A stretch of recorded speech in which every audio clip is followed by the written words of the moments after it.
spot, bringing stats like a kingpin. MMA knowledge, nieces, nephews all lean in. Breaking down fights, calling stat daddy supreme. On just a tip show, he's cooking up a dream.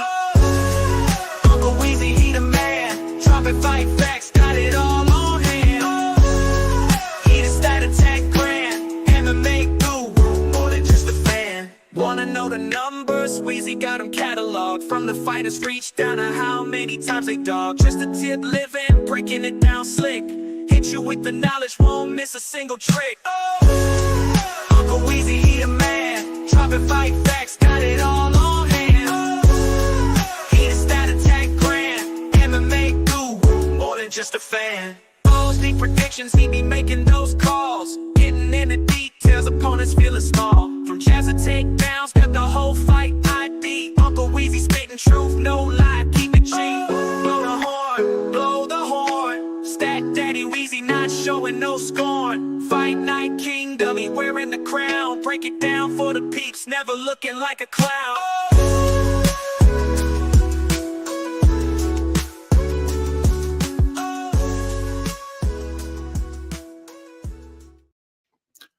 Oh, yes. What's going on, everybody? We are here. It's Friday afternoon. We're right on time. It's time for Just a Tip with me, your host, Uncle Weezy. I'm going to go through a quick full card breakdown for you guys for the UFC Kansas City card that is going to be headlined by Garry and Carlos Prates. That's one of my favorite main events of the year so far. These are two phenomenal prospects in the UFC's welterweight division, and I cannot wait to see that fight. But this is going to be a really fun card in front of a Kansas City live crowd. I'm looking forward to these fights. There's 14 of them to talk about, so I want to get right into it today, you guys. We're going to do a full card breakdown for this card. I'm going to give you guys my Bootsy Collins Memorial Dogs Are Barking pick of the week. We're going to finish with Uncle Weezy's ass shaving of the week, when that'll finish up the full card breakdown. Then I'm going to give you guys a Greasy 4-leg parlay here that's got some meat on the bone this week. And then I'm going to talk to you guys in the chat. But I want to show you guys this. In the link, in the description of this video, there's a link to a 50% off promo code for my probability stats and content package that's available on oddsshopper.com. If you click on that link in the description of this video, the promo code will automatically load. 50% off your first month's membership. It's only $25 a month, full price. So you get your first month membership for $12.50.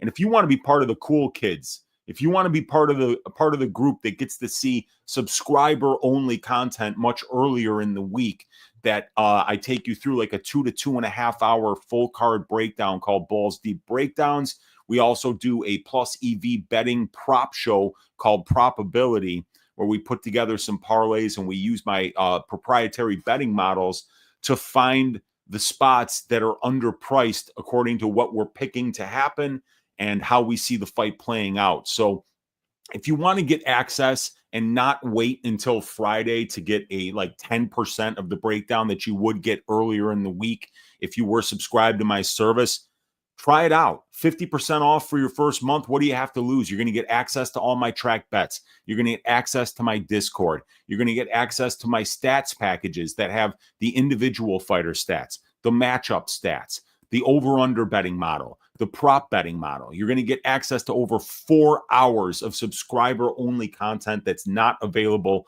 on YouTube every week. And we always talk fights in the Discord. We're having a really great year on our tracked bets. And even if you're not tailing the tracked bets, you're getting access to some analytics and statistics that nobody else really has access to, you guys. So join me. Click on that link in the description of this video and let's make some money together. But let's just take you right through the full card breakdown here. I'm looking forward to talking about this card with you guys. I'm going to share my screen with you here. All right, and let's see here.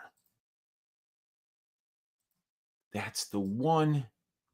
There we go. All right, we're ready to go. Shout out Tater McSpadden. I don't know why that was up, but let's get to my fight picks here. And there we go. First fight of the night that we're going to talk about, Jocelyn Edwards minus 290, Chelsea Chandler plus 245. Fight doesn't go to decision here, sitting at plus 300 for this fight. I'm picking Jocelyn Edwards to win this one by decision, but I was surprised by what I saw on the scale this time from Chelsea Chandler. First of all, both of these ladies made weight, and that was kind of surprising in its own right there. But Chelsea Chandler does look a lot skinnier, a lot like she's in a lot better shape. And, and she's had decent conditioning anyway. So seeing Chelsea in that kind of condition this week, leads me to believe that we might be able to see a slight uptick in her ability to win some minutes in this fight. But I'm still sticking with Edwards and Edwards by decision here. I was looking for reasons to bet Chelsea prior to the weigh-in. And, I just don't see her commit enough to her wrestling. And I think that her path to victory here would be to get takedowns, get to half guard and stay there and land ground and pound, because she has excellent ground and pound. But Jocelyn Edwards has shown that her grappling game has been getting better over the last few fights. She's getting takedowns of her own. She got a submission win last time out. So I think that Edwards is going to have her covered here and win this fight by decision. The next fight that we're going to talk about, Timmy Kawamba going up against Roberto Romero. We got Romero as a slight favorite here. Fight doesn't go to decision, sitting around plus 160. So the bookies are seeing this thing, seeing the scorecards about 65% of the time. And I see it that way too. I like Romero here. I think these guys are pretty well matched. For instance, Timmy Kawamba is much faster than Roberto, and he's a lot more technical with his boxing. But Romero is a pressure fighter who throws a lot of volume and cage pushes a lot. He wins a lot of minutes in the clinch with his dirty boxing. And Kawamba last time out was getting put on his back foot consistently by Lucas Almeida, and I just didn't like what I saw from Kawamba when he was trying to deal with the pressure of Almeida. Romero doesn't have the size or the power that Almeida has, so I think Kawamba will be able to have more success than he did in the Almeida fight. But I think that Romero's pressure, getting inside that pocket, cage pushing, winning minutes with dirty boxing and wall install, I think Roberto Romero is going to win this fight by decision. So I actually have a tracked bet, 1 unit tracked bet on Roberto Romero to win by decision at plus 245. It's my stylistic read for this fight. I see him doing more. I see him putting Kawamba on the back feet, and I don't like Kawamba's volume. His wrestling is just okay, and I haven't really seen the power yet at this level either. So I think Romero's going to win this one by decision, and I put my money where my mouth is and put a little bet on Roberto Romero by decision there. Next fight we're going to talk about, Amarim versus Viana. Fight doesn't go to decision for a straw weight fight. Is sitting at minus 325 here. I want to show you guys something that's on my betting model here. And this is what you would get access to if you were clicking on that link in the description of the video. Now, this being at minus 325 indicates that the market is saying there's a 76% chance, 76.47% chance at that betting line that this fight finishes inside the distance. But the divisional benchmark for the women's strawweight division for the history of the entire division in the UFC is 31.46%. So 45% more than the divisional average is what the line price is. So that's how sure the market is that Jacqueline Amarim is going to go out there and shave the ass of Polyana Viana very quickly. I mean, minus 900, and then they're telling you that the fight finishes inside the distance over 75% of the time. I think that this is going to be Jacqueline Amarim by first round submission. I don't really see it going any other way. Polyana Viana is actually a Brazilian Jiu-Jitsu world champion in her own right. But she's been rinsed on the mat by Veronica Hardy, rinsed on the mat by Tabitha Ricci, rinsed on the mat by Jillian Robertson, and rinsed on the mat one other time. I mean, it's escaping me right now, but we've seen her, really get, torn up on the mat on 4 different occasions at the UFC level. So that Brazilian Jiu-Jitsu World Championship doesn't mean a whole lot compared to what we're seeing Jacqueline go out there and get submissions in the first round and really just dominate all of her opponents right off the bat. And I see her finishing this fight in the first round and making it look pretty easy. So I've got a 1-unit bet on Jacqueline Amarim to win in round 1 by submission at plus 200. Next fight, Wellmaker versus Simon. Wellmaker, hot prospect, coming into the UFC, making his debut here. We got Cameron Simon out of South Africa. He's taken a year off after a pretty brutal knockout loss at the hands of Peyton Talbot. I see this as the minute winning of Simon versus the moment winning of Wellmaker. I like this line where it's at. I think that this should be very close to a pick'em. Simon is going to throw a lot more volume. I think he's got a lot more grappling upside, and he's definitely faced a better brand of competition as a professional. In addition, I think that there's something that's being lost on the betting community here because Wellmaker's making his debut, because there's a lot of hype on this kid's name, and because the tape looks pretty good. People are forgetting that Malcolm Wellmaker has a full-time job and he's almost 31 years old. This is the bantamweight division. You're old at 35 in this division. So Malcolm's got to go now. He's got to win fights. He's got to get that star rising, and he's got to look good now. So I think Wellmaker by KO, Simon by decision, probably the two ways that this fight plays out, because Cameron Simon throws a ton of volume. He has excellent conditioning. He has very good durability. I mean, like, that knee that Talbot landed on him in round 1 would have put out 75% of the division. But Simon wound up, actually coming back from that, but he got knocked out brutally in the second round. But Simon, prior to that fight, was known for, eating some punches with his face, but showing some really good durability. So he's taken a year off. That chin has had time to heal and get back into fighting shape. He's the kind of kid at 24 years old, Cameron Simon, that he could be making big improvements between fights. And he was already pretty good at this level. His fight against Christian Rodriguez was fairly close, you guys. So I am picking Simon to win this one by decision. My favorite betting line for this fight, Simon by decision, sitting at around plus 190 on Bet Rivers, and Malcolm Wellmaker by KO, because Simon is coming off a KO loss, plus 340 on Bet Rivers Sportsbook. My two favorite ways to play this fight, but the pick is Simon by decision. Next fight, Damon Blackshear versus Haley Alatang. Minus 500 for Blackshear, plus 380 for Alatang. Alatang is kind of built like a fire hydrant. These guys are hard to submit, and he's also a pretty good wrestler. So I'm not really seeing Damon getting a lot of takedowns and finding his way to dominant positions here, but he is younger. He's faster, he's taller, he's longer, and he's got a much wider variety of weapons on the feet. So I think Damon's probably going to win the minutes at distance striking range here. And I don't think there's going to be a lot of grappling exchanges in this fight. So I see it going to decision, and I see Blackshear winning that decision. Next fight, Chris Gutierrez, minus 140 favorite over John Castaneda, plus 120. Fight doesn't go to decision here. A nice big plus money number at plus 250. I think, I'm picking Gutierrez to win by decision. I see this fight going to decision a lot of the time, but I feel like the market has really kind of gotten out over their skis about how sure they are that this fight's going to go the full 15 minutes, because Gutierrez is a guy who can shut down your calf with one perfectly placed kick. It can completely ruin your ability to move around the cage. Also, Gutierrez got some nasty spinning shit, and he's got some really good step-in knees, too.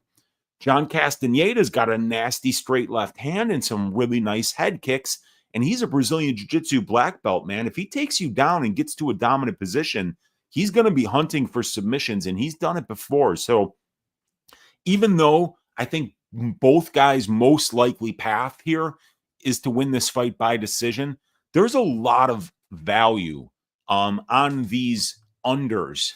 I'll show you my betting models for the unders here for this fight. So you can see here, like, for instance, the under 2.5 rounds that was sitting at plus 305. That's less than a 25% price or implied probability, like plus 305 corresponds to a 24.69% implied probability. Now, we've got a 19-fight sample size of Gutierrez and Castaneda fights at the UFC level. 7 of those 19, or almost 37% of those fights, have finished under 2.5 rounds. So you're getting about a 12% discount when you compare these guys' combined UFC experience and how many of those fights have finished inside the distance to the price of the line. And when you see that 41% of bantamweight fights finish under 2.5 rounds, and we're only paying 25% on the line, that's a 16.5% break over the long-term trend of the division. So a good way to play into some variance here, if you're a contrarian, would be to bet an under here. And you don't see unders in men's bantamweight fights at plus 300 or better very often. So I think that, even though I'm picking Gutierrez to win this fight by decision because frankly, he is just the better minute winner at range. He's got great feints. He's got great kicks. He does mix in some power strikes every once in a while with the spinning shit in the knees. And Castaneda is not a guy that's, this great minute winner at range against, really good strikers like Gutierrez. So I guess I see Gutierrez winning this decision, but I don't like the Gutierrez money line, and I wouldn't play Gutierrez decision at plus 100. The lines that actually intrigue me here are Gutierrez by KO at plus 700 and the under 2.5 rounds at plus 305. But I'm not going to have any money on this fight. The next one is going to be Evan Elder versus Gage Young. We got Elder sitting at minus 205 on BetOnline Sportsbook. Gage Young plus 175. Fight doesn't go sitting at plus 170 here. I like the fight doesn't go to decision for this fight. Once again, we're looking at two guys here that have a lot of power, and they get in there and scrap. And we're getting plus 170 on the fight doesn't go. Over 50% of lightweight fights finish inside the distance. But 2 of 4 Elder fights at this level have finished inside the distance. Yet we're only paying 37% on the a 37% price on the fight doesn't go to decision here. So I think that violence is underpriced in this spot. And when I watch Evan Elder fight and when I watch Gage Young fight, these guys are going to stand in front of each other and beat the piss out of each other.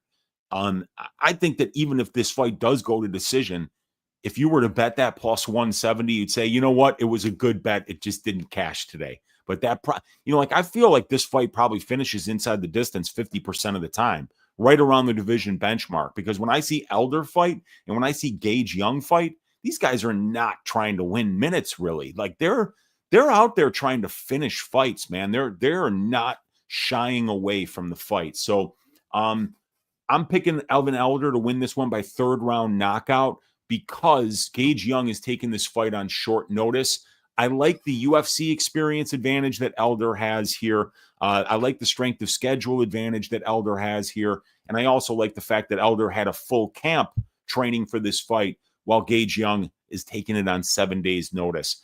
He's from Kansas City, Gage Young. So not just dealing with the overall nerves of making your UFC debut. Now you're making your UFC debut in your hometown. There's going to be a lot of people that there. There's going to be some distractions that go along with your family and friends, like wanting to come see you fight and you trying to get them tickets and all this shit. I think that it might be too much too soon for Gage Young, but there's no way that I'd be laying minus 200 on Elder here. I think that these guys are actually really well matched in terms of MMA skills. There's just some things on the Elder side, the UFC experience, the full training camp, the higher level of competition that has me leaning towards that Elder side, but I don't think it's worth paying minus 205. So anybody that's taking that shot on Gage Young at plus 175, I think that's a fine play. And I what I really do like here, though, I mean, short notice for Young, hometown crowd. Both of these guys are from the area. Evan Elder's a Missouri guy as well. So I like violence here. I think fight doesn't go to decisions. My favorite bet. I might be playing a unit on that. But Evan Elder by 3rd round KO is the pick there. Next fight, Matt Schnell versus Matt Danger Schnell versus Jimmy Flick. I'm going with the Flick submission here. I'm just not a fan of Danger Schnell. I don't think the durability concerns with Schnell are going to matter here. Jimmy Flick is not a good striker. So while this fight is on the feet, Matt Schnell is going to dominate. But Matt Schnell's always had dog shit takedown defense. So the problem is like, this guy just retired after his last fight, Schnell. And Jimmy Flick has retired too. So this is an extremely low-level fight that I see there being a lot of variance in. When I picked Flick to win, he was plus 215 on the money line. And what I said to myself when I saw that was, okay, he was about plus 250 earlier in the week, and now he's plus 215. The parlay boys are going to come in here and steam Schnell, and I'll get Flick at plus 250. I woke up the next day and Flick was down to plus 170, and now he's down to plus 160, and he was like plus 140 yesterday. So all this money that came in on Flick, even though I'm picking him to win, I don't have a money line bet on him here. This is extremely low level. I think it's just best to avoid this fight. I think both of these guys have 1 foot out the door, but I think this is a really good stylistic matchup for Flick because Schnell's not a power striker. Schnell's got dog shit takedown defense. And I think Jimmy Flick can win the minutes and the moments if this fight goes to the ground. But Schnell's got some really good Brazilian jiu-jitsu in his own right. So I could see this fight going a few different ways. And I'm picking Jimmy Flick to win by submission in round 2. But there's no action on this fight for me. I'm staying far away from it. Next fight, Aliskerov versus Muniz. Some money coming in on Andre Muniz here, and I agree with it. I think there's a lot of unanswered questions on Ikram Aliskerov at this point, but what we've been seeing out of Muniz lately just hasn't been great.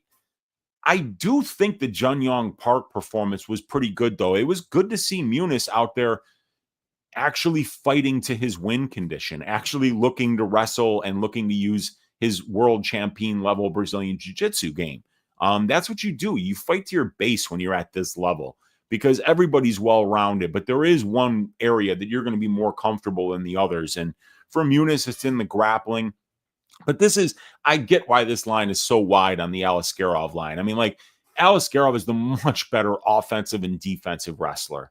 So, I think that he can easily keep this fight on the feet early here. Even if Muniz wants to grapple, I just don't think that Aliskerov has to let him do that. And Muniz's chin, he's been knocked out, I think, in 5 of his 6 professional losses. We've seen Azamat Mirzakhanov knock him out on the regional scene. We've seen Paul Craig finish him with ground and pound here in the UFC. We've seen Brendan Allen submit him. Muniz is not somebody that's known for his heart or his durability. He's been finished in 100% of his losses. So early, I think, if Aliskerov does win this fight, it's going to be first round, because Aliskerov's conditioning, guys, it's seriously in question. If you go and watch his fight against Nishan Burrell, it was a really bad look.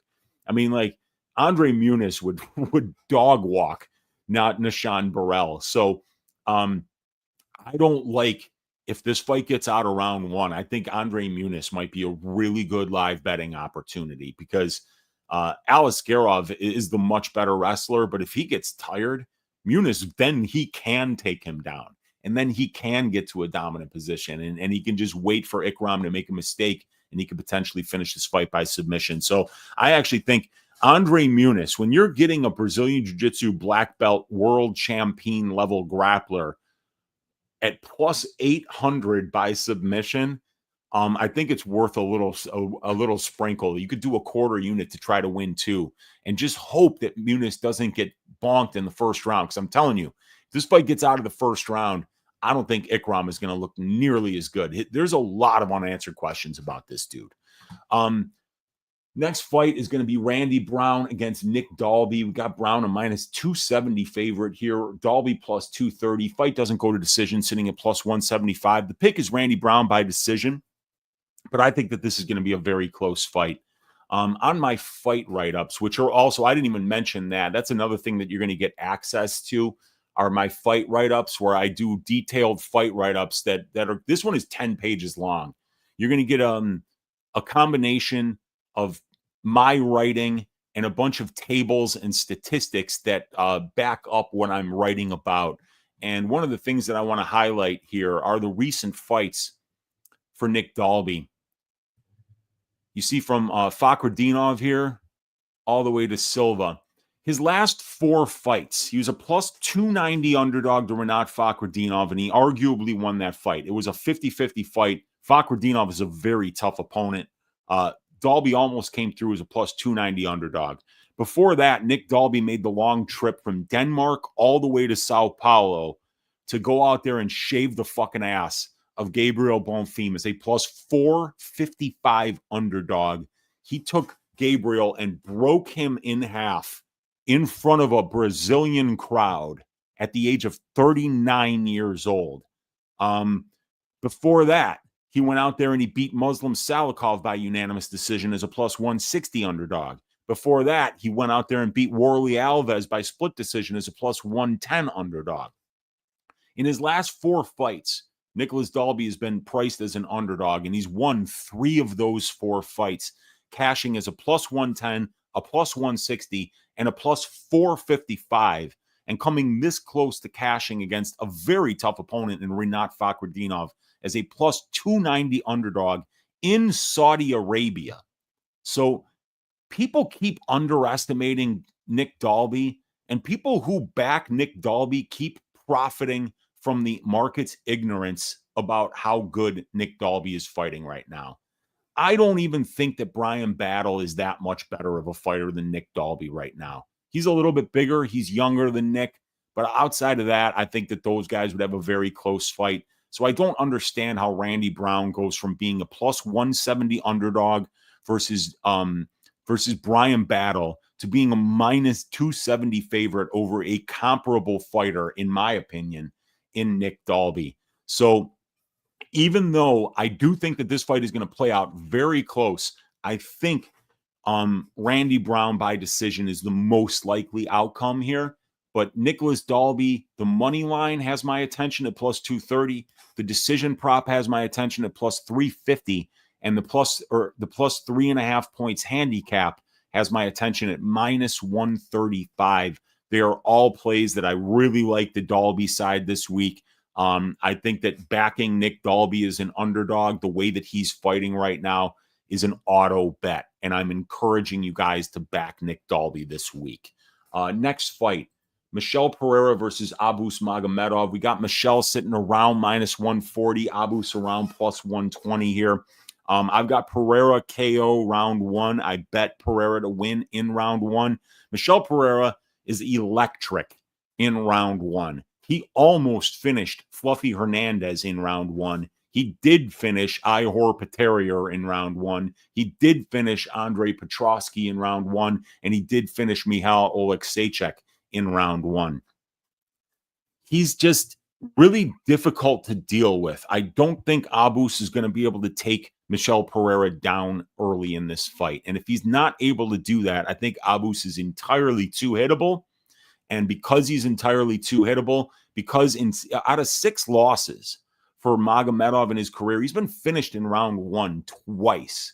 And we've seen Michel Pereira almost put together 4 consecutive first-round finishes because of the speed and explosiveness that he's fighting with early in fights after no longer having to make the cut down to 170 pounds. So I'm kind of surprised that a guy in Abus who's got, questionable cardio, losing rounds to Bruno Ferreira, getting lucky. If Ferreira had ever been to a 3rd round before, he would have lost that fight last time out because he was exhausted in round 3. So I don't think Abus is going to have early wrestling success. And because of that, I think that Pereira is going to knock him out right away or even potentially get a sub. So Pereira inside the distance, Pereira money line, Pereira by submission, Pereira round 1. These are all spots that have my attention this week, and I think Pereira is going to go out there and dominantly finish this fight. He was on an 8-fight winning streak prior to the Fluffy fight. And go back and watch that first round. He had Fluffy in trouble, dude, and Fluffy's notoriously durable. Abus Magomedov is not notoriously durable, my friends. So I do think that Michel is going to get this one done in the very first round. Next fight, We got Giga Chikadze going up against David Onama. I've got Onama by submission round 2 here. And Giga's somebody who is another guy, if you were to look at my fight write-ups, Giga's looked good, man. As an underdog, he's 1-1 as an underdog. He almost came through as a plus 225 underdog last time out versus Arnold Allen. That was a very close fight. He cashed as a plus 105 underdog versus Edson Barbosa. So, Giga's a guy that is fighting close and fighting the better brand of competition compared to Onama. So a little bit of a step up for him. But, dude, that weigh-in, you guys, the weigh-in for Onama, Onama looked fine. Giga looked like death warmed over, dude. He looked like Adrian Brody in the piano. It was bad. It was really bad. So I think that Giga might be done. He's nearing the end of his career. He's been very inactive as of late. Only 2 fights over the last 3 years for Giga. And he's on a long layoff of over 8 months coming into this fight. He's on a 1 week or on a 1 fight losing streak. And his last good win is, Alex Caceres. So when David Onama fought Gabriel Benitez, who's a similar stylistic opponent to Giga Chikadze, Gabriel is a guy that's going to use his kicks in order to win the fight. We saw Onama pressure him relentlessly, put him on the back foot. Same thing that we just saw Arnold Allen do and Calvin Kattar do to him. So I think Onama knows, because we've seen him do it before in the Benitez fight, that he's going to have to pressure this guy. And another thing is, Giga, for some reason, nobody wants to fucking wrestle this guy. I don't know why. He's got no ground game. He's a pure kickboxer. You make kickboxers grapple. You're stupid if you don't. So I'm thinking Onama's going to pressure him, move forward, look to land shots in the pocket, and then use that striking to set up takedown entries. I think if he gets Giga on his back, he's going to finish him. I think he's going to finish him with a submission. So I like David Onama to win this fight by submission in round 2. And seeing Giga on the scales today made me even more excited about David Onama's chances, not just to win this fight, but to win it dominantly. I think he's going to win this fight inside the distance. I like the Onama money line. I like the Onama sub prop, which is available earlier today at plus 800 on DraftKings Sportsbook. That brings us to the co-main event of the evening. We've got Anthony Lionheart Smith at plus 300 going up against Minyang Zhang at minus 400. Fight doesn't go to decision. Juice to the tits at minus 550 for this fight. So I like the Smith side in terms of the money line. Minyang Zhang has never won a fight, and he's had 24 professional fights. This will be his 25th. If a fight goes past the first round, he's never won.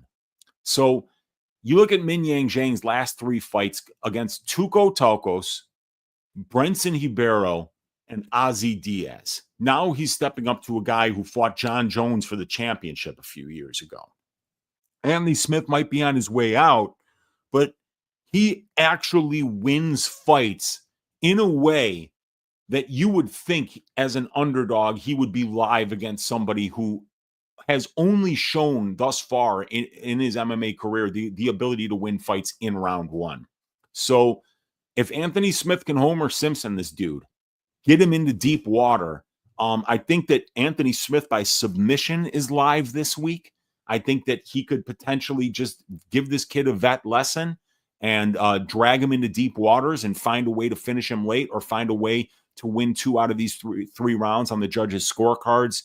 But Anthony Smith is probably retiring after this fight, and it's hard to back those kind of fighters. Like, you better be getting plus 300, if you're going to back those kind of fighters. So, yeah, I have no money on this fight. I think by far the most likely outcome is that this Chinese dude with a head like a fire hydrant, who's eaten all the steroids in China. I told you what happened here. They gave this guy some steroids. He got really strong.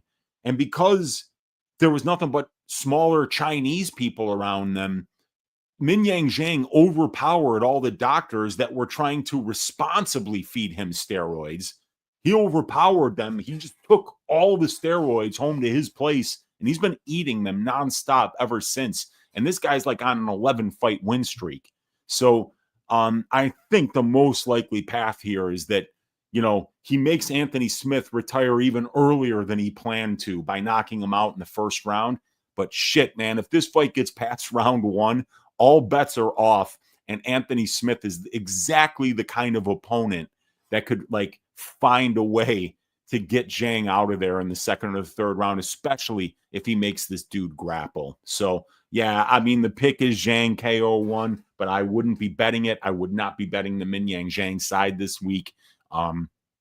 I think that Anthony Smith could potentially pull a fucking rabbit out of his hat like he's done so many times before. Which brings us to the main event of the evening. Ian Garry, -150. Carlos Prates, +130. Fight doesn't go to decision here, sitting at -200 for this fight. So I'm going with Ian Garry to win this fight by third round submission. But I just want to say, I have no idea who's going to win this fight. I really don't. Prates' striking is so fucking good. It's so good. But Ian Garry, his striking is excellent in its own right. So I feel like Ian Garry having fought the better brand of competition, Ian Garry having more 5-round experience, Ian Garry probably having the more reliable cardio, Ian Garry being the better grappler here, Ian Garry having all the wrestling upside. I think that there are a number of different ways that he could win this fight, and that even if it stays on the feet, I think he might be okay, because Prates still isn't some great minute winner. This guy has to finish fights in order to win fights. His last decision win, I think, was in 2019, and that's on the regional scene, against guys that, Ian Garry would beat in his sleep. So I think it's a very interesting fight. I see this fight finishing one way or another. I think fight doesn't go to decision at -200. That's probably a pretty good bet this week. But it just worries me, because the reason I'm not like loading up on that fight doesn't go to decision is this guy just took Shavkat to a 5-round decision. And it's the same thing. Like, Prates is not really a minute winning guy. Neither is Shavkat, right? Shavkat had a 100% finish rate going into that Garry fight, and he had never been past the third round. So it worries me that Garry might have the kind of style that could carry somebody that normally would be a finisher and a moment winner to a decision. So, but I do think that if Ian Garry makes Prates grapple early and often, that you could see the cigarette cardio of Carlos Prates finally start to be tested, and finally start to we could find out what his cardio really looks like when he's not the one controlling the pace of the fight, just standing at distance striking range, not grappling at all. So I think the responsible pick is to pick Garry, because he's got more ways to win this fight. I even think he can win minutes at distance striking range. His striking is that good. But if he fights dumb and he just doesn't try to grapple early in this fight, Carlos Prates just needs just one straight left, just one step in knee, just one head kick. That's all it takes. And Garry is fairly hittable. He's not known for being this really tight defensive striker. He's fucking hittable. So I would say that my favorite play for this fight is that somebody's going to get served eventually. Either Prates is going to get out grappled and submitted, or Gary's not going to be able to find that takedown, or maybe get even a little bit tired trying to grapple Prates unsuccessfully. And then Prates, while Gary's trying to close the distance, does land a step in knee, does land a head kick, a straight left, something to put his lights out. So I have no idea who's going to win the fight, but I think Garry has more ways to win. And I really want to see Prates' ground game tested by somebody who's becoming a much better grappler in Ian Garry. 4 submission attempts over his last 2 fights. We've seen Garry go out there in the Shavkat fight, in the other fight, and the Page fight, and look for submissions, look to grapple, look to do that, which we didn't see in the fights prior to the Michael Venom Page fight. So now that we're seeing Garry be a more well-rounded fighter, I think potentially he has the chance to show that and let that full toolbox of MMA skills carry him to victory in this fight. So there we go. We got 14 picks out of the way for you guys. the next thing that we're going to do is the Bootsy Collins Memorial Dogs Are Barking Pick of the Week. And this one was hard, you guys, because the only underdog I'm picking to win, like I think Simon's like a small underdog. And I think that Flick is an underdog. But those are the only two guys that I'm picking to win. And I can't, it just can't be Flick, right? It just can't be. Like, if he loses this fight, it's going to look really bad. And Chanel's a guy who spends about 84% of his octagon time at distance striking range. You know, Flick's going to need to grapple and be successful in order to do that. So what I'm doing for the Dogs Are Barking Pick of the Week is somebody that I'm actually picking that lose the fight. But we went over it while we were breaking down the fight. The Nicholas Dalby money line, the Nicholas Dalby plus 3.5 points handicap, Dalby by decision. This line is mispriced. Randy Brown, I mean, it's been a minute before Randy Brown looked minus 270 against anyone. He looked that against Salikov, but it's a completely different stylistic matchup. Salikov is fine staying at distance striking range and playing that point fighting striking game.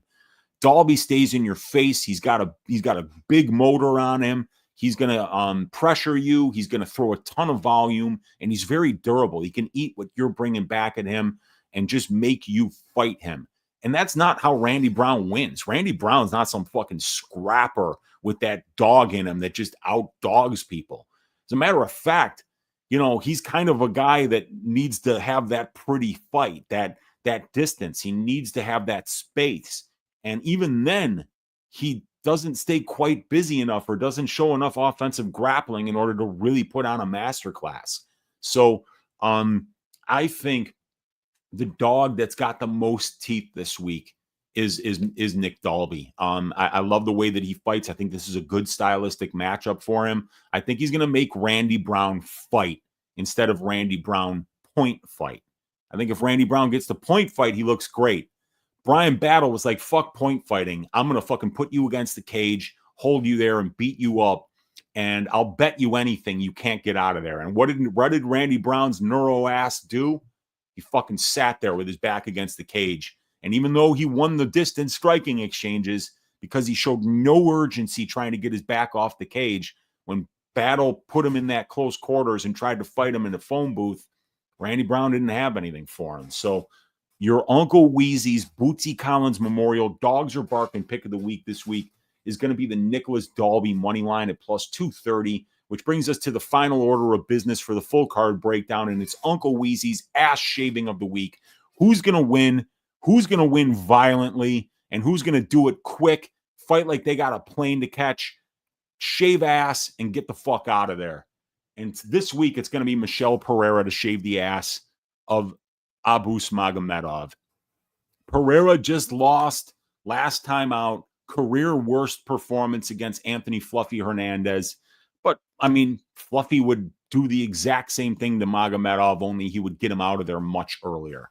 I think Pereira is going to get back on the winning streak. He had an 8-fight winning streak going into the last fight. He lost, and I think he gets right back on it this time. Abus Magomedov is not good enough defensively on the feet, and he's not durable enough to absorb a big shot from Michelle Pereira early in this fight. So I think Pereira is going to spark him early. I think he's going to spark him early. I love the movement of Pereira. He's very difficult to take down early in fights. It really wasn't until like the 7th or 8th attempt that Hernandez finally got him down. And if Magomedov attempted 7 takedowns in round 1 and wasn't able to get him, he would be knocked out. There's no way that he could push that kind of pace for 3 rounds at this level. So your Uncle Weezy's ass shaving of the week this week is going to be Michelle Pereira to shave the ass of Abus Magomedov. And, you know, the line is right, you guys. Minus 140 is not bad. We're not paying a bunch of juice on the Pereira side this week, and I like him to win this fight. All right, you guys.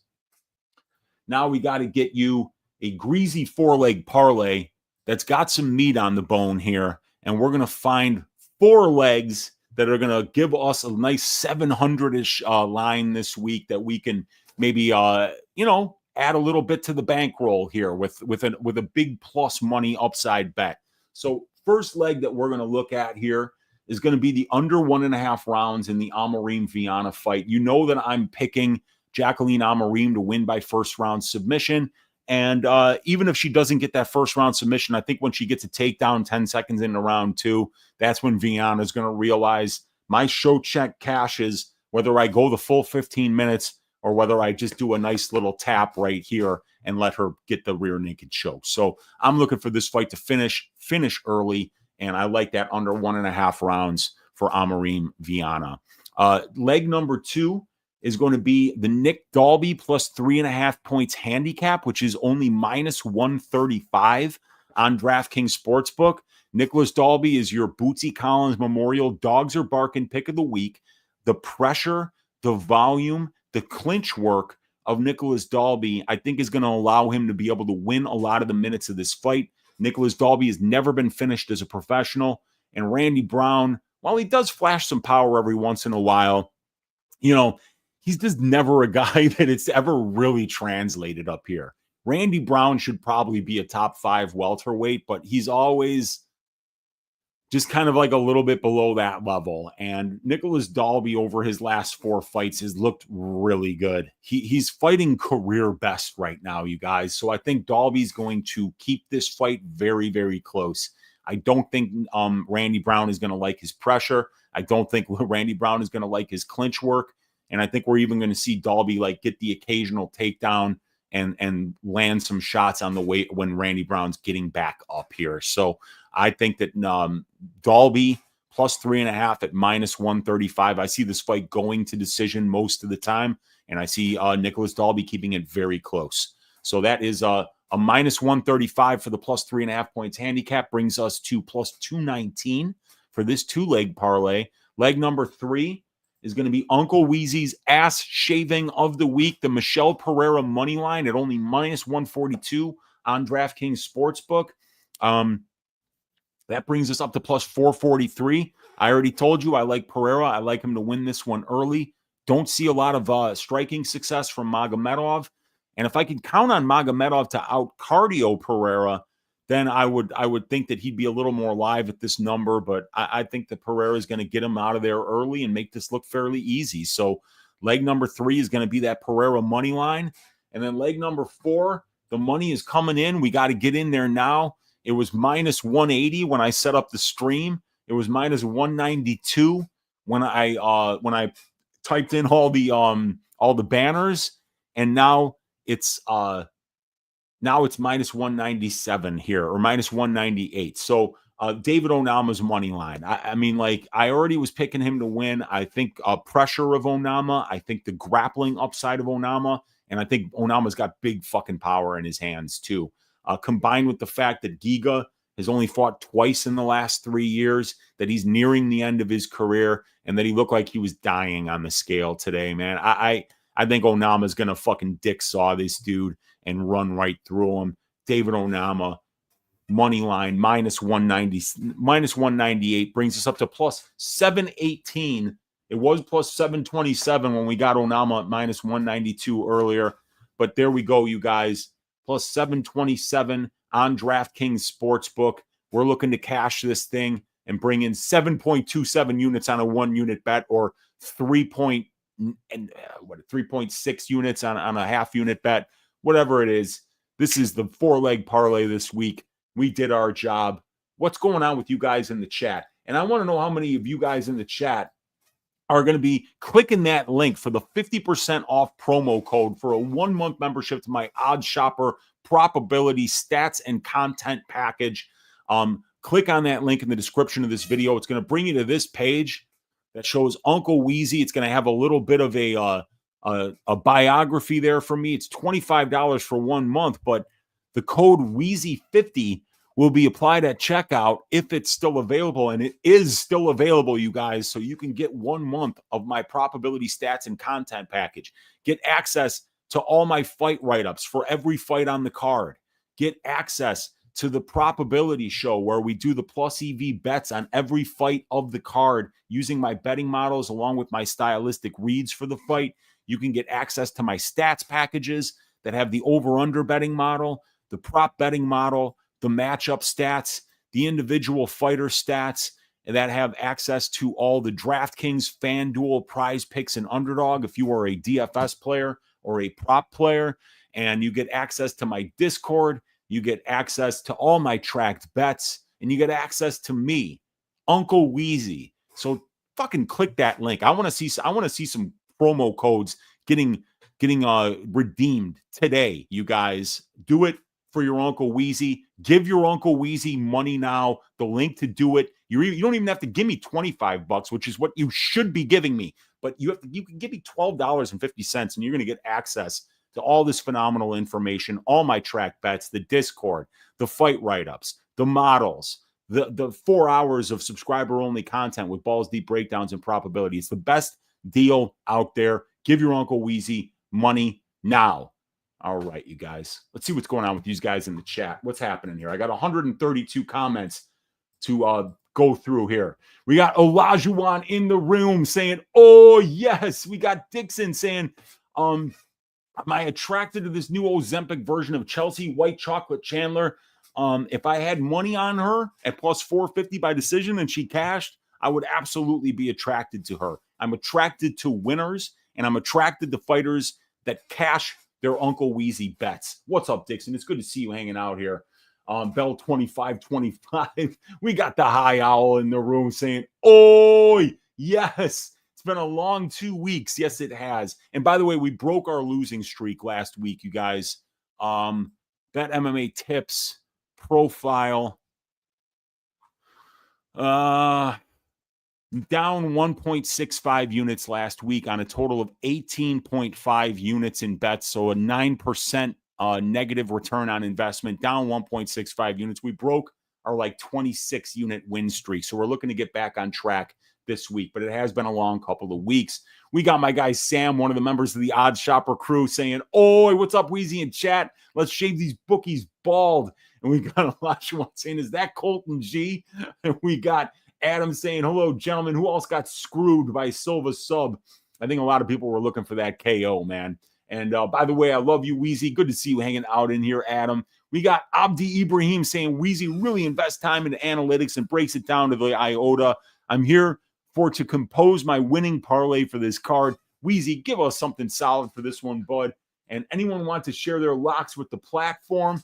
We got Paul saying barely late. No, you weren't late, man. You were right on time, Paul. You were right on time. We got Colby Saul saying, "Oi, let's go." We got Brendan saying never late. Let's go. You were not late, Brendan. You were right on time as well. We got Adam DeLuca saying, "Oi." We got Desi saying Weezy got hose calling. You know, you always, just always, right? Kalani Velez saying, "Oi." We got Paul saying UFC in the great state of Missouri. Let's go. We got Porn Stash goes semi-hard, says Desi. We got Ariel saying run the likes up. "Oi, what's up, Ariel?" We got House of Pain Michael saying, "No, this all Luis's pets are going to hit, especially the Greasy four-legger. So say me, damn it. Let's cash it this week, dude." Sultan saying, "Been itching for another card like some crack fiend. Good to see you, Unc. Good to see you, Sultan. Let's get it, man. Uncle Weezy's the king. The Greasy four-legger is hitting this week. And absolutely, my guy, the Godfather, saying, "Give your Uncle Weezy money now, you freeloading fucks." He's right. He's right. Give your Uncle Weezy money now. The link's in the description of this video. I want to see some goddamn promo codes getting taken care of today, you guys. Jacob Cole saying, "What's up, afternoon?" We're saying hi, Owl saying, "Laughing my ass off." Ooh! We got Blom Dog saying, "Oi, Unc." We got Sam saying, "Uncle Weezy looking fresh with the track shooting chain. The bets have been cashing, boys." Yes, sir. How about that plus 3.5, says the high owl. I don't know if we're talking about Dalby or not, but I love it. Weezy always looks good on a Friday, says Grayer. We got Jayhawk saying, "What up, Weezy? I'm in the Portillo's drive-through." Dude, I should be joining you there. I still haven't eaten today, you guys. Like, I woke up, I'm working on the stats package. I've got somebody who's actually putting together a plug-and-play visual presentation for me for balls deep breakdowns and probability going forward. And I've got to send them a 30-page Google document with cell calls. I'm going to be spending 3 hours on that after the show. And I have to finish up the UFC Des Moines stats, which I'm only 25% of the way through. I've got to get some food in my belly too, but enjoy it. Get a good beef sandwich, man. They're the best there. We got BKZ saying, "What's up, Uncle Weezy?" We got Michael Angelo 305 saying 98 watching, 12 likes. Don't be lame. Yeah, hit that like button, everybody. We got Benino saying, "Oi." We got the Amsterdam in the room saying, "Weezy, you the man. This week smells like victory. Let's shave some ass. Let's get it." We got, I'm here for the butthole surfer music. I'm going to see Primus on Tuesday. Dude, I haven't seen Primus since 1992, the second Lollapalooza. No, I think maybe 93. But yeah, it's been a minute since I listened to Sailing the Seas of Cheese by Primus. Shady in the room saying Simon can wrestle and he's going to test Wellmaker. I bet his money line decision and fight goes to decision. Yeah, I don't mind that at all. Simon's decision probably plus 190 is pretty juicy. Unc, I need a D-Gen full port retirement leg parlay. I can give you something at the end of the show, my man. Ben Braden in the room saying, I have Prates money line as the last leg of a small plus 4,800 multi-sport parlay. Hedge or F it, no edge, full D-Gen. I mean, I guess it depends on, whether the money is kind of like life-changing or not, Yeah, I like that. I can't say Ben, because like when I broke down that fight, I told everybody, I don't know who's going to win that fight. I don't know. I think Garry's got more ways to win, but Prates' striking is so fucking good. So I have no idea, dude. I have no idea. Olajuwon saying, I'm going full contrarian on Smith Zhang and playing the overs and fight go to a decision. I don't mind that at all, dude. We got Aubrey Travis saying, oi. What's up, Aubrey? We got Metalingus in the room saying, oi. We got my guy Genova 7 in the room saying Pliny the Elder and Pliny the Younger. Let's go, Evan Elder. Good to see Genova hanging out in here. And we got Olajuwon saying he was definitely named after a shotgun. I think he might have been, dude. We got DT Will with the flapjacks. We got Dixon saying, sorry, I missed your comment earlier, but the answer is no. Ozempic Chandler is nowhere near the eliteness of my baby Bell and the pride and joy of Australia. Elder KO plus 650. I don't mind it, Remora. That's a big, juicy number. A generational battle. The Elder versus the Young. You got to love it, dude. We got Genova saying, I smell a finish in this fight. I think everybody does. I think they're smelling it. It's just like, I smell a finish. Yeah, I do too, man. We got Olajuwon saying, no problem. You're going to be taking a trip to the land down under. Brad Utterstrom saying, catching at least part of this one live. I listened to a few different guys for picks, but Weezy, I always trust your advice the most. So I wait for your Just the Tip show before finalizing picks. Thanks. Excuse me. Oh, my God. Thank you, Brad. Appreciate the kind words, man, and I hope you cash all the bets this week. We got Aubrey saying Schnell can't keep this fight on the feet. That's the only problem with his value. I mean, I think Flick will probably get some takedowns. We got Playing for Real saying, let's go, boys. We got Dixon saying, I heard they have a spider season on Australia. I might have to pass on that visit. We got Lazy Bed saying, slip me the tip. I'm here to get greasy with Weezy. Let's go. We got MTG saying, guys, what did Weezy pick of the Wellmaker fight? I picked Simon by decision. Can Muniz just survive? Maybe. He might be able to. I just think, I think Alaskarov has got a lot more to prove. A lot more to prove. And snakes. Yeah, I think there are snakes down there too, man. Zhang to shave the old decrepit ass of Lionheart Smith. I will eat a good snake, but spiders terrify me. Yo, what up, Unc? Says J29. Big love from the UK, brother. Thanks for checking in, my man. Let's cash all the bets this weekend. We got Exclusive saying, can't stay here. I'm at work, but thank you in advance for the insight and time, Weezy. Have a good day. And also, can us bums have the Take This Job and Shove It parlay? If you want the Take This Job and Shove It parlay, I'll put it up there right now for you guys. I'm going to give you two of them. So let's get down to the very bottom here. Yeah. The Take This Job and Shove It parlay. Share the screen. Is Roberto Romero by decision at plus 230. It's Michelle Pereira to win in round 1 at plus 410. And we got Dalby by decision at plus 350. That comes out to plus 7,978 on BetRivers Sportsbook. And I also put a quarter unit on my guy Glenbot's submission special. These are, I'm picking all three of these outcomes. I'm picking Flick to win by submission. I'm picking Onama to win by submission. And I'm picking Garry to win by submission. So plus 300 for Flick sub, plus 800 for Onama sub, and plus 600 for Garry sub gives us plus 25,100 on DraftKings Sportsbook. So I've got a quarter unit on both of those. If they both hit, I will be up 80 units. So let's go Flick by sub. Let's go Onama by sub. Let's go Garry by sub. Let's get a Romero decision. Let's get a Pereira round one finish. And let's get a Dalby decision. Let's cash all of it. And then that way we're going to get a plus 79.78 on the Take This Job and Shove It parlay and a plus 25,100 on the Glenbot submission special. All right, there we go, you guys. My guy Olajuwon saying, rude boy, we got eat a snake, no chance. I already hear Nick Dalby's breathing. Yes, he's going to be breathing. Look at all this data. Give Uncle Weezy money now and sign up for his probability, says my guy Ben Braden, who I think has signed up for it as well. Appreciate you, Ben. We got Exclusive Oro saying, can we also have a tally of how many times Weezy says there's too many unanswered questions and then the fighter proceeds to answer them correctly? Love you, Weezy. Appreciate you, Exclusive Oro. Yeah, I mean, the unanswered questions are something that as a capper really kind of keeps me off of betting fights usually. Snake is delicious. Wow, okay. Yeah, you are crazy. I will not go 10 feet near a dead or alive snake.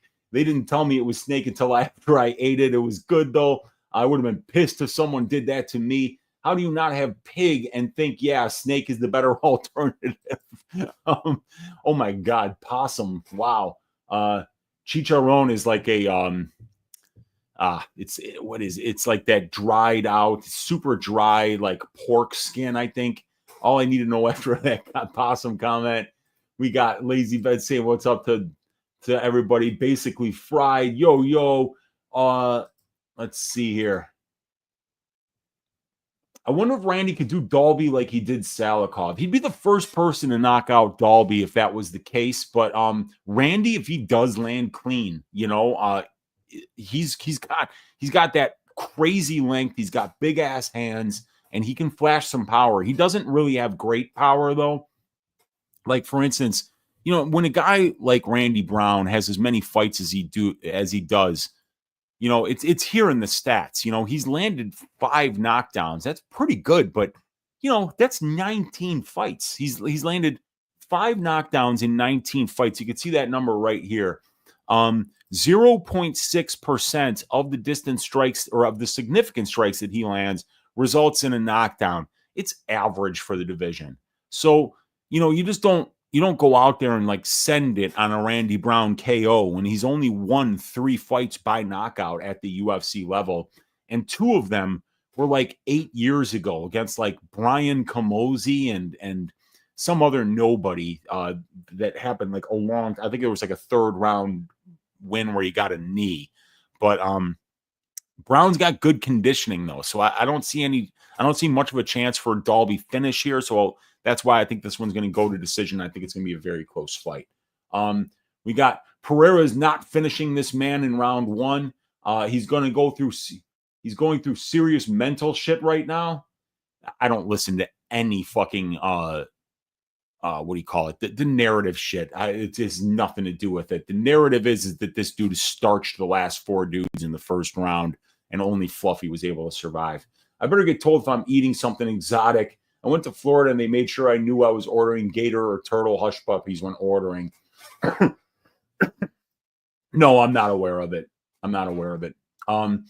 Let's see. Round 2, fight to end by sub plus 20, Sith versus Zhang. What are your thoughts? I mean, like, I don't really play lines like that. Sub round, it's a big line. I could see it potentially happening, but really the only guy with submission upside is Anthony Smith. Yeah, you think Abus wins? They talked me into the Michelle Pereira sub, Weezy. I was on Abus, but now I'm on the fence. Yeah, the the Serrera, the Pereira sub at plus 800 is really fucking crazy. I think that's a big number. And it's not like Pereira is going to take him down and go, step A, step B, step C, sub him. It's going to be like he cracks him and then just jumps on a rear naked choke. Yeah, Pereira is out here. Bring this side chick to the event is insane work. Did he really? Louis Taylor slept Abu. Shit was crazy. I remember that, man. That was like 2019, and Louis knocked him out in like the first minute of the first round. And Louis said, "Give me that $1 million check. I'm retired." And that's a smart man right there. So yeah, Louis Taylor went out on a career best performance, got paid a bunch of money, and he's ridden off into the sunset. And now he's training over at Valley Flow, or he's coaching over at Valley Flow Striking, I think. Dixon Sider saying usually not good when I flip flop. Pereira is not there mentally. I mean, how do you know? do you know Michelle? We got Hib Comer saying, "Oi!" We got LJ saying, "I think Michelle by Gilly sub is like plus 750." It's a big fat number, man. I don't think Abus needs to get his wrestling success all the way through to win. Look, Abus is a good fucking fighter. I'm not saying he's not. It's just that Pereira is really explosive. I mean, like, really explosive. So I think he's going to get it done early. We got Will saying Onama's going to knock Giga to sleep. I hope he subs him because I've got a half unit on the sub prop at plus 800. But I think Onama's going to destroy him. Yeah. Giga just got off the MMA expert pod, and he seems really confident in himself and his work for the future. Giga Chad for the win. So he was with AJ on MMA experts. Really? He looked dead on the scale. So I mean, like that's all I needed to see. Hey Weezy, I bet Wellmaker. Did I goof? Dude, that's a tough fight to call because I think Wellmaker's the better moment winner, and I think Simon's the better minute winner. So I could see it going either way. My pick's Simon by decision. What's up, Teron Brown? Good to see you hanging out here. We got Genova saying, "I'll never forgive him for not changing his nickname to Giga Chad after it won on his Twitter poll years ago." That's so funny.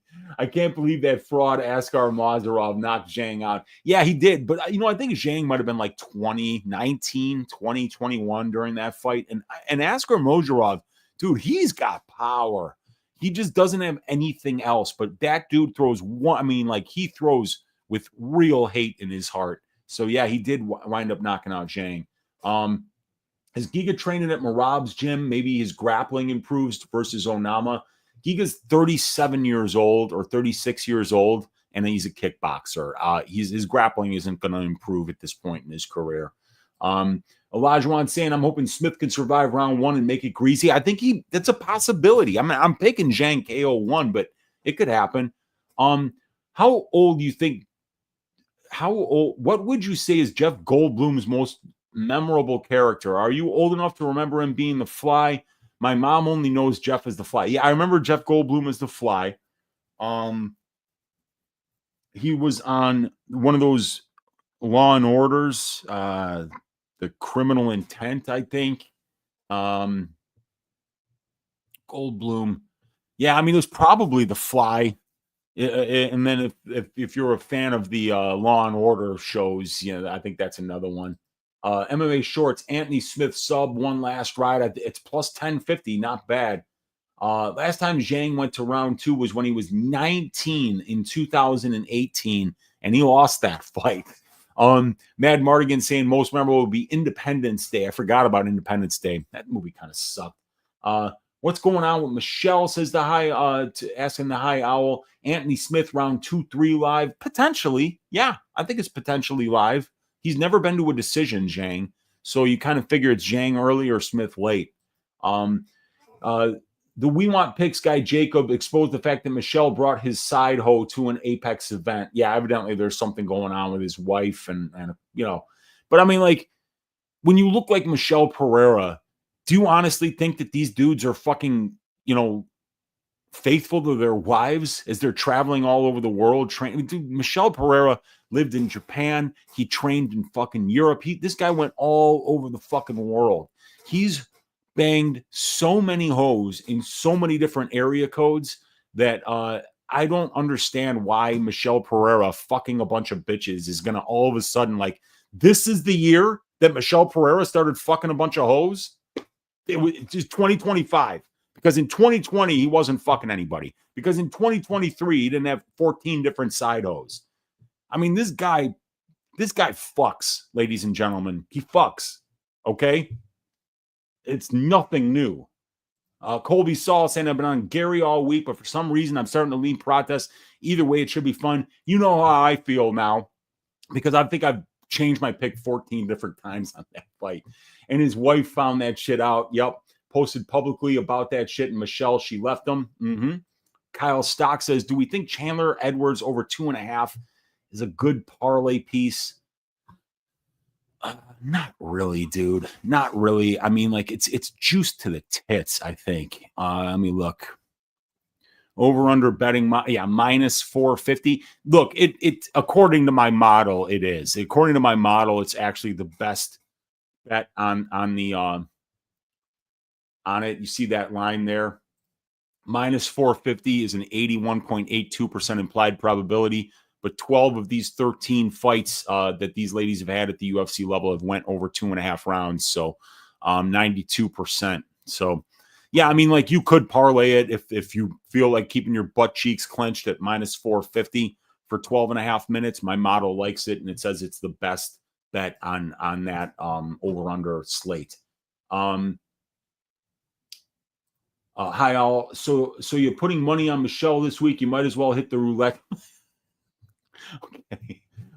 We're betting on MMA. We're hitting the roulette table anyway, you guys. Rouse is in the room saying, Oi, Unc, what are your thoughts on fight doesn't start round 2 for plus 260 for the Abus and Michelle fight? I see it as a car crash early.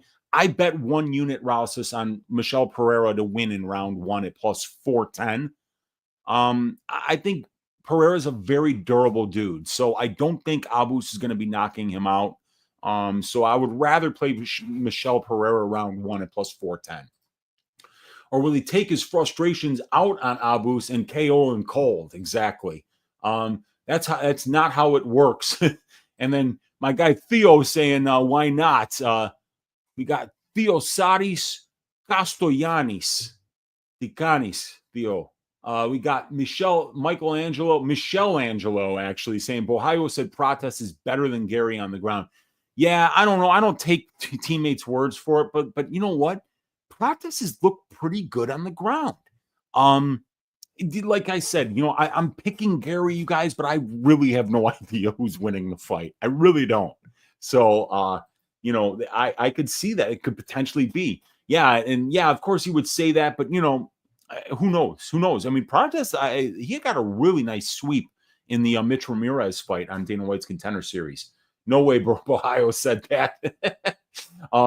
We got Amanda saying, Weezy, the man. Appreciate you, Amanda. Thanks for hanging out with us today. We got Olajuwon saying, I don't know, sometimes problems outside of the cage doesn't always translate to problems inside of the cage. It's one of those things. You don't know how it's going to affect somebody. My guy D is in the room saying, Uncle Weezy, what's up, dude?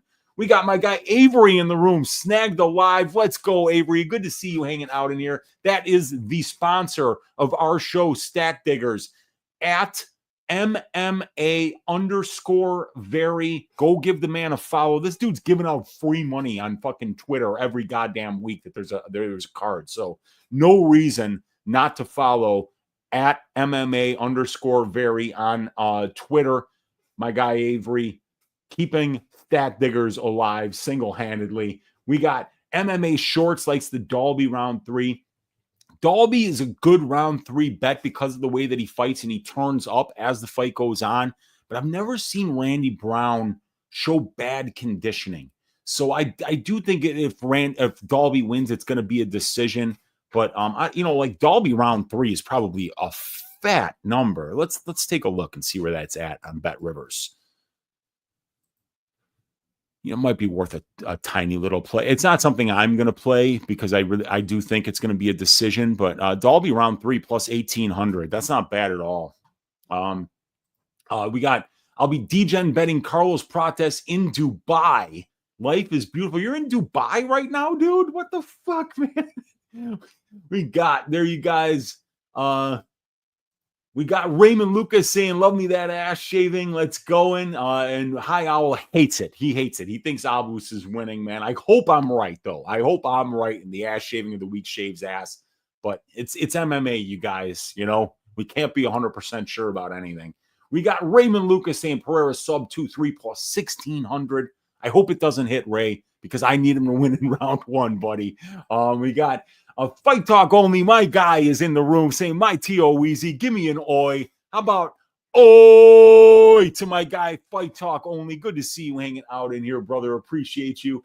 We got Olajuwon Dream saying, Greasy, let's go. We got Nickel Piss Dalby says, Olajuwon. We got says, the High Owl saying Dalby is almost 41 years old. He's 40 years old. Yes, sir. Bradley saying Pereira finish only is better even. Yeah, I like the finish only for him. Actually, what is it? Let me look and see what that finish only. I like that look. Because he is a very durable dude, Pereira. Yeah, minus 210. That is a little bit juiced, but that's not bad. Finally, someone with a good take on the Brown fight. Appreciate you, Brendan. We got Ship It, says Lucas. Let's go, man. We got Dixon saying, put the link in the chat right now, Profit. Code Weezy50. Let's get it, man. Let's go. Yeah, as a matter of fact, let me do that. Where is that code? Oh, yeah, here it is. Bam, Control C.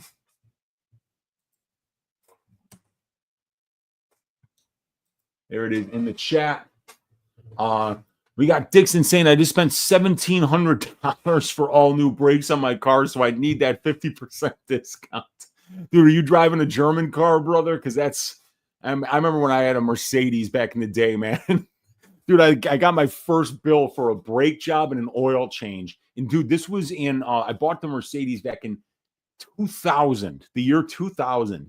And, you know, I was still young. I was working on the floor of the Chicago Stock Exchange. And dude, the guy hands me a bill for $1,250. And I was like, what the fuck, dude? And he goes, you're driving a German car now, brother. So I was shocked. Man, you probably are driving a German car if you're spending that kind of money for brakes, dude. But yeah, that's a fat dick, dude. $1,700. Yikes. But you need the fucking brakes. That's one thing. I want to say this, you know, I want to make this actually very clear. You know, I am in favor of cars having brakes. I just want that out there. You know, I don't usually get political on this show, you guys, but your Uncle Weezy is in favor of brakes. Just, you know, and if you want to flame me for that, go ahead. Don't at me. The prop father in the room saying, let's go, T.O. Weezy. New day, new money. And hey, money won is twice as sweet as money earned, prop father. Let's get it, man. We got All I See Is Gold saying Ian Garry better be shooting takedowns early or he's going to sleep. And I agree. Give your Uncle Weezy money now and get access to exclusive super spicy Jessica Andrade picks. The spicy ones are the ones with the clothes on because you have to use your imagination, Paul. And yeah, we have that. We got my guy House of Pain, Michael, in the room saying, hey, pay Weezy now. Pay Weezy now or we will find you. We got Hangry Dana saying, Weezy, is it true that the streets of Chicago, they call you the Girth Master? No, actually, I have several nicknames. The one that usually is used is the savior of misbehavior. But there's a number of them. Weezy been the one that's gone back the longest. Girth Master, probably like number between 15 and 20 on the list. But obviously, you must know somebody that knows me, Hangry. Good to see you hanging out in here, brother. We got T.O. Game has spoken. That's right, my guy, Michael. We got Avery saying, if you're betting more than $50 per card, get Unc's package, invest in yourself, multiply your bag. Truly appreciate you, Avery. Thank you so much, man. Jayhawk saying, Weezy, I shit you not, my 60-year-old coworker asked me if I watched your and Brady's videos. I'm glad, man. Yeah, because you know, Stat Diggers is something that Brady and I have been doing for years. And I think Brady's live right now. I wasn't planning on going this live or this long, but yeah, I think Brady's live right now. I'm live. and we've been doing work together on Stat Diggers for like 3 years. It's good to know that people are out there watching, man. We appreciate you guys. Ryan Murphy in the room saying, Weezy, you're the fucking man. Appreciate you, Ryan. I was talking about Chandler plus 3.5. I like Chandler plus 3.5, plus 110. I think that's a good line, High Owl. That was something that I highlighted on the probability show. We had the Chandler plus 3.5 points at plus 110. The Chandler finish only at plus 195, and Chandler by decision at plus 450 were the Chelsea Chandler bets that I had highlighted. Beast says he's riding with Flick. We're both from Oklahoma. He gets it done. Sand Springs, Oklahoma, stand up. Yeah, I'm riding with Flick too, Beast. I think it's I think he's the much better grappler here, and I think that Matt Schnell is just not very good right now. Jayhawk saying grabbed a beef, easy dip, mozzarella, a fry, and a Coke. Oh, God, that sounds so good, Jayhawk. Bless up, man. That's awesome. We got Enlighten My Opinion saying, Oi from Illinois, Weezy Pepper by the Butthole Surfers is top 5. Dude, it's been a while since I've listened to some Butthole Surfers, man. It would be like at college, but I remember them. I remember that band rocking pretty hard, pretty fun times back in the day, man. Wellmaker, Blackshear, Aliscarov, Pereira, my four-legger, going to cash or no? Probably. Like the Wellmaker one is the one I'm worried about, but I think that fight is very close to 50-50. But yeah, I think that Pereira wins. I think Aliscarov probably wins. And I'd be really surprised if Haley Alatang found a way to beat Damon Blackshear. Jayhawk saying Ben Hedge, Ian Late, and Ian Decision. That's not a bad look. We got my guy Swinger in the room saying, I have not seen Weezy this confident since he told A to Z Towing to go fuck themselves at NLU after towing his car. That was a story time with Uncle Weezy back in the day. The Swinger, if you guys don't know, is one of my fraternity brothers from back in the day. Sigma Chi, Northern Illinois University, stand up. Me and Swinger had some good times back in the day at NIU. And yeah, my car did get towed and I told them to fuck off. And it was a great story. If you haven't heard it before, maybe I'll recycle it one time on one of these shows. We got DGen for Life saying, Oi, what's up, Weezy? It's finally Yazong Hu fight week again. He's going to use those Greco-Roman credentials to kill Anthony Smith. Let's go. Dude, has anybody ever seen Yazong Hu and Zhang in the same room at the same time before? This could be it, DGen for Life. You might be onto something here, man. Jayhawk, Ian Decision is decent money. 4/5's got to be plus money, hopefully, says Ben Braden. 4-5 Decision has got to be plus money, hopefully, and I think it would be for sure. Jayhawk saying, separate the methods. I play late rounds individually. Ben, you'll get at least plus 500 minimum. I assume more like 10-1. Take this fucking job. We got my guy Baby Sharp MMA in the room saying, been a while. Good to see you hanging out in here, dude. Thoughts on Ian's cut, the weight cut or the haircut? I haven't seen well, I saw he looked fine on the scales, but I don't remember if his hair looked like shit or not. I don't remember. We got dried fork. Yeah, that's what they are. Dried fried pork rinds is what chicharron is. Thank you, Jayhawk. We got Chris Reed saying Lakers in 5. I know my guy Swinger has a bet on the Lakers to win that series. Baby Sharp likes the Lakers in 5, called by Chris Reed.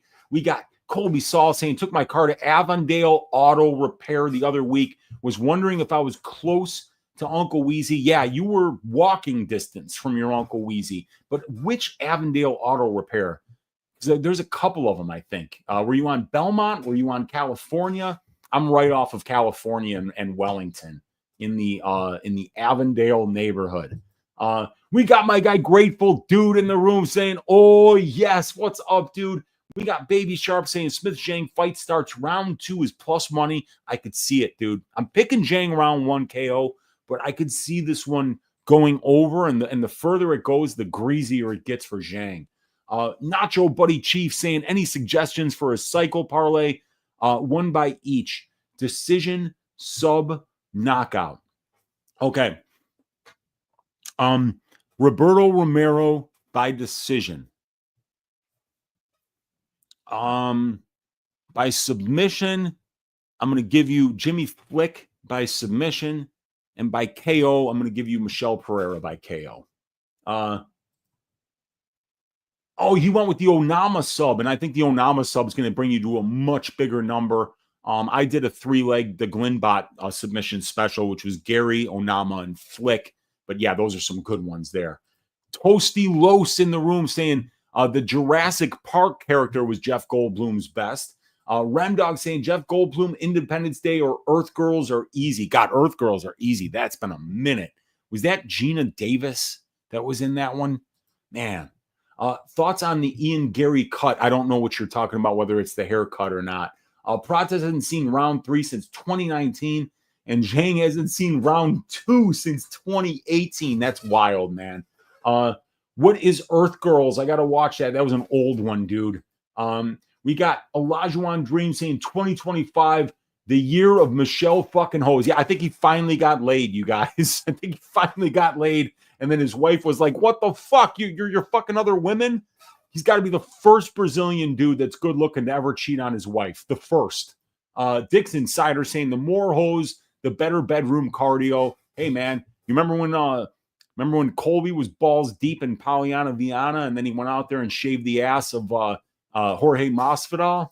It was his first money movie. It had Damon Wayans and Jim Carrey in it too. With Gina Davis. Yeah, there we go, man. Hose and Codes says Edo Max 71. Meatball loves it. Abus is getting clapped. That's my guy, Meatball. The prop father loves it. The high owl loves it. We got the prop father saying pause. You need a win bonus to take care of the wife and the side piece. Damn right. Prop father, are you proppy? Is that what JD calls you? Nika says, what do you think about the oh fuck, and he's got the Gallagher brothers there, man. Dude, I loved the Gallagher brothers back in the day. That's fucking awesome, dude. What do I think about the Aliskerov KO prop bet? I think it's too juiced, probably. I think it's really fucking juiced. Let's look and see here. Aliskerov by KO on my betting template is being shown at minus 195. It's overpriced. I probably wouldn't play it, but that's what I'm picking to happen. But, you know, like it's not just that you think it's going to happen. The price also matters. And because it's so overpriced, I would stay away from it. The High Owl saying, like the video. Appreciate you, High Owl. We got Ace of Spades saying the great white hype. We got Olajuwon saying Dolby round 3 on Bet365 is plus 3,300. That's really nice. Low-key, haven't seen anyone on Dolby, surprisingly. I'm on Brown, though. I picked Brown to win, but I think the fight's going to take place in a really close way. So that's why I like the plus 3.5 points handicap. We got Anthony Smith, one last ride. That is the link to the Odd Shopper. You can get 50% off of your first month, and you're going to get access to all this crazy shit. Nobody does more than what I'm doing for my customers right now in terms of content, statistics, write-ups, everything that I'm doing. You're going to get access to just an absolute flood of information, and you can use as much of it as you want. So get in there, take advantage of that 50% off promo code that I'm giving you guys. They don't call him Braveheart for nothing. Lion Smith. Let's see if we can get another one. Weezy, can we get an Aru? Like the Husky hustler that is in here a lot of the time. I love Huskies. I love dogs. And I love the Aru. We got Olajuwon saying, I have Randy and Elder in a parlay, but both Randy money line and Dolby 3.5 could cash. Yeah, absolutely it could. Dick's Insider getting took at the shop. We got 1,700 for Bray. He's got to have a German car, man. Thoughts of Ian? Oh, the cut under the eye. Yeah, I don't think it's. I don't care about that. That'll heal up pretty good for him. It might bleed, but doesn't really matter. It's underneath the eye. They did you without lube. Yup, it was 4 new rotors, pads, and calipers. Yeah, if you got to change those rotors, that's when you're fucked. We're gonna raid Brady after this ends. Everything was rusted to shit. Now you know how my Jeep looks, my man. Olajuwon Dream said we're gonna raid Brady after this ends. Let's go, man. We got who is the 1,700? What only does one wheel on my Mercedes? Dude, Michael, that was back in the year 2000. It was 25 years ago when I had my Mercedes, man. So, yeah, dude. We got random record pull from your collection. Random record pull. There's some house. Where's my hip hop? That's a house. Let's just do a rant. Where is my hip hop records? Ain't it? This is a lot of the house stuff that I was actually using. This isn't a bad one.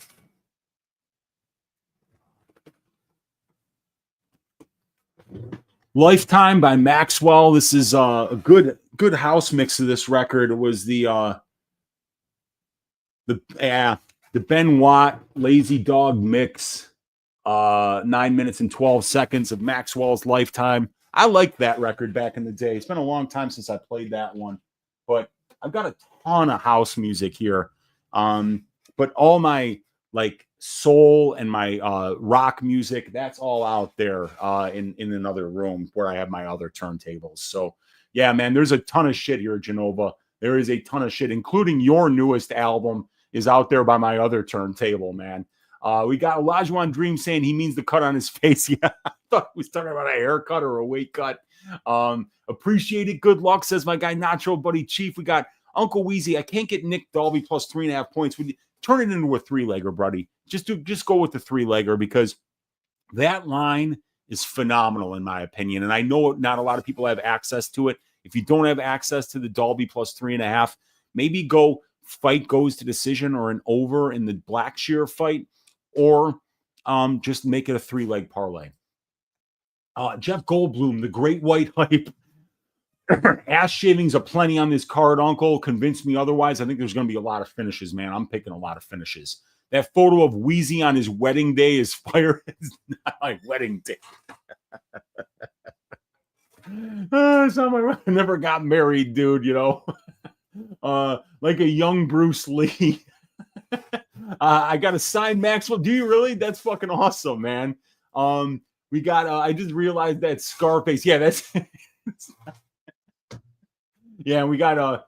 If I move the, you can see the Biz marquee right down there, right below Scarface. You got the Biz Never Sleeps photo there from the Biz Never Sleeps album, one of my favorites by Biz Marquee.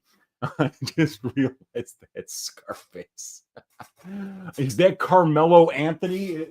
Is this Carmelo Anthony? No, man, that's Maxwell.